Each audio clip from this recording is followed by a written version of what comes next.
مرحبا واهلا وسهلا فيكم حبايب قلبي، وين ما كنتوا عم بتتابعوني. تعالوا شوفوا شو صار معي. حبيت ساوي صينية رقاقة، ولكن رفيقتي قالت لي شو رأيك تكتري الحشوة واجي انا بساوي معاكي صينية لإلي، وكل واحدة بتشوف مين صينيتها بتطلع اطيب. قلت لها تعالي بنشوف. فانا خطرت ببالي انا رح اسلق الدجاج ورح اسلقه. قلت لحالي ليش ما بعمل طبخة تانية معه، بعمل ملوخية منه. انا مرقة الدجاج ما رح استفيد منها، يعني لو سويت بس الرقاقة وبزيد شوي الدجاجات وبعمل طبخة ملوخية، وبنفس الوقت بكون أنا هيك جليت يعني على الجهتين. الملوخية بدها سلق دجاج لحال، فبكون أنا سلقت الدجاج بالمرة لطبختين وجليت الطنجرة بالمرة.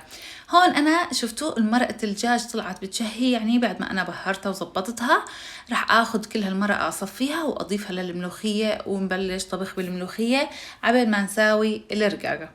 هلا الرقاقة مش كل مين بتزبط معه، وهون كمان الحشوة كمان طلعت زيادة.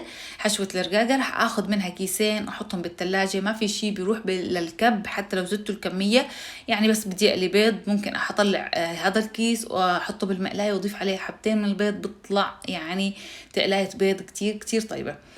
الملوخية عم تخلص، وكمان نحنا قربنا نخلص من عجقتنا وسوينا صينيتين رقاقة. انا عملتها معاكم قبل مرة على قناتي، راح انزل لكم رابط اسفل هذا الفيديو. طبخة كتير طيبة وبتضاين عندكم يومين.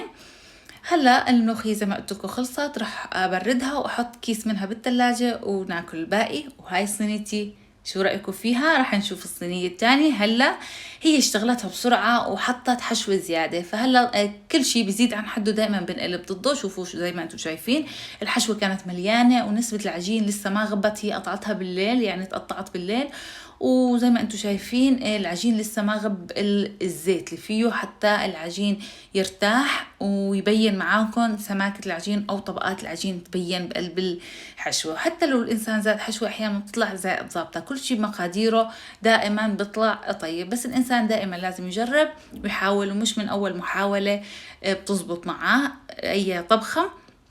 بتمنى كمان إذا عجبكم الفيديو لا تنسوني من الدعم. أما الملوخية طعمتها لا توصف، كتير كتير طيبة ورائعة، أكتر من رائعة. بتمنى إذا عجبكم الفيديو لا تنسوني من الدعم والاشتراك في القناة.